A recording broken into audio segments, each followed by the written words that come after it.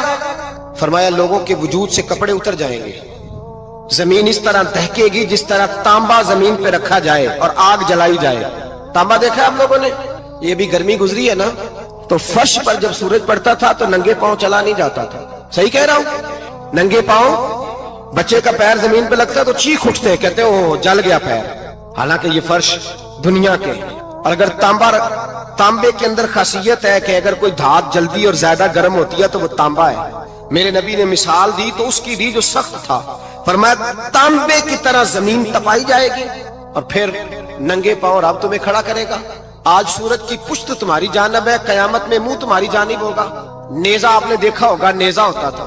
فرمایا یہ جو تم نیزے دیکھتے ہو صرف 1.25 نیزے کے برابر سورج قریب آ جائے گا اور پھر اللہ تمہیں سامنے کھڑا کر کے تم سے سوال جواب کرے گا. اور حضور نے کہہ دیا ہے تو اب کسی نعت خواں کے کہنے سے بات بدل سکتی، کسی پیر کے کہنے سے جملہ بدل سکتا، کسی خطیب کے کہنے سے فکر نہ کرنا وہ سامنے جنت پڑی ہے. اب بات بدل سکتی. خدا کی رحمت پر بھروسہ رکھنا ضروری ہے، نبی پاک کی شفاعت کی امید رکھنا. بولیے. لیکن جو حضور نے بیان کیا ہے اس کو ماننا بھی یہ بھی ضروری ہے. میرے نبی پاک نے فرمایا اللہ تم سے حساب لے گا اور اللہ پوچھے گا، تم نے جواب دینا ہے. حضور کس کس شے کا؟ فرمایا جو پہنتے ہو اس کا جواب نہیں دینا، جو کھاتے ہو اس کا جواب نہیں دینا، جو اللہ کے راستے میں دیتے ہو اس کا جواب، باقی ہر شے کا جواب دینا ہے. ادھر جو پلاٹ ہے اس کا بھی جواب دینا ہے، اور جو وہ جو بچوں کو پیسے بتائے ان کا بھی جواب دینا ہے، جو چھپائے ہیں ان کا بھی. ثم لتسألن یومئذ عن النعیم. جو کمیٹی اپنے محلے میں ڈالی ہے اس کا بھی جواب دینا ہے، جو سسرال کے علاقے میں ابا جی سے چوری ڈالی ہوئی ہے اس کا جواب بھی، سب کا جواب دینا ہے. تمام حساب کتاب. اور اللہ فرماتے ہیں میں سامنے کھڑا کر کے ہر سوال کا تجھے جواب، تجھے ہر سوال کا جواب. اچھا یہ جو بڑے لوگ تھے وہ حساب سے ڈرتے تھے، ہم چھوٹے لوگ ہیں ہم حساب سے ہم نہیں ڈرتے، ہم کہتے ہیں دیکھی جائے گی. بڑے لوگ جو تھے وہ حساب سے. حضرت ابو بکر صدیق دعا کرایا کرتے تھے، دعا کرو اللہ مجھ سے حساب نہ پوچھے. حضرت عمر فاروق رضی اللہ تعالیٰ عنہ اپنے بیٹے سے کہتے تھے بیٹا اپنے باپ کے لیے رحمت کی دعا کرنا، میں درگزر والا ہوں، میں حساب والا کوئی نہیں. بڑے لوگ ڈرتے تھے. بڑے لوگ حضرت عثمان غنی قبر پہ کھڑے ہوتے تھے تو داڑھی آنسوؤں سے بھیگ جاتی. غلام کہتے ہیں حضور 3 دفعہ نبی پاک نے آپ کو جنت کی بشارت دی، 3 دفعہ بشارت دی ہے تو آپ کیوں اتنا روتے ہیں؟ عثمان غنی فرماتے جس رسول نے مجھے جنتی کہا ہے اسی محبوب نے مجھے فرمایا تھا عثمان قبر آخرت کی منزلوں میں سے پہلی منزل ہے. اور آپ فرماتے میرے تو کمرے میں دیا گل ہو جائے تو مجھے ڈر لگتا ہے، اس میں تو مکمل اندھیرا ہے. آپ فرماتے کھڑکیاں بند ہو تو دم گھٹنے لگتا ہے، اس کو تو دروازہ ہی کوئی نہیں، روشن دان تک نہیں. بھائی جو بڑے تھے وہ ڈر رہے تھے. مولا علی شیر خدا نماز کا وضو کر کے کانپتے تھے، کانپتے. علی آپ مرحب کے سامنے نہیں کانپے، خیبر کا دروازہ اکھاڑتے نہیں کانپے، بدر احد خندق حنین اور خیبر میں نہیں کانپے، تو یہاں آپ فرمانے لگے مالک کے سامنے جاتے ہوئے ڈر آتا ہے. بڑے لوگ کانپتے تھے، بڑے لوگ. آج کون سا جمعہ ہے؟ سارے بولیے. حالانکہ یہ اگلے سال دوبارہ آئے گا، ہمارا نہیں پتا کہ ہم ودا ہو جائیں کہ کیا بنے. یہ کون سا جمعہ ہے؟ آیا جمعہ الوداع، آئے ہم پڑھے. آج ایک فکر لے کر کے جانا، ایک سوچ. جہاں روز رات کو بیٹے کی ٹینشن، بیٹی کی ٹینشن، بھائی کی ٹینشن، پوتے کی ٹینشن ہوتی ہے نا، ایک ٹینشن اور اپنے آج ایک ٹینشن بڑھا لو، قبر کی ٹینشن پیدا کر لو، قیامت کی تھوڑی سی فکر کر لو، تھوڑی سی ایک لمحے کے لیے صحیح تھوڑا خیال پیدا کرے. حضرت حسن بصری نام سنا ہوا ہے نا، یہ حضرت علی کے شاگرد ہیں. نبی پاک کے گھر میں آ جاتے تھے کئی دفعہ، بچے تھے جب. حضرت حسن بصری تابعی ہیں. فرماتے خانہ کعبہ میں عمرہ کرنے گیا، طواف کعبہ کر رہا تھا تو بڑا عجیب منظر ہوا. رات کی تنہائی ہوئی. اس وقت کئی دفعہ طواف بند بھی ہوتا تھا، اس لیے کہ رش کم ہوتا تھا تو رات کو سب سو جاتے. کہتے رات ذرا گہری ہوئی تو لوگ اپنا اپنا خیمہ لے کے جاتے تھے. اب تو ہوٹل ہے نا تو خیمے لگتے تھے، لوگ خیمہ لے کے جاتے تھے، جہاں جگہ ملتی تھی خیمہ لگا کے رہتے تھے. فرماتے میں رات کو سویا خیمے میں، ایک دردناک آواز آئی، میٹھی ہے دھیمی ہے پر درد بڑا ہے. کوئی رونے والا رو کے کہتا ہے اللہ حساب قیامت میں مجھ سے نہ لینا، اے اللہ تنہائی میں جتنا مرضی حساب لینا پر لوگوں کے سامنے نہ لینا.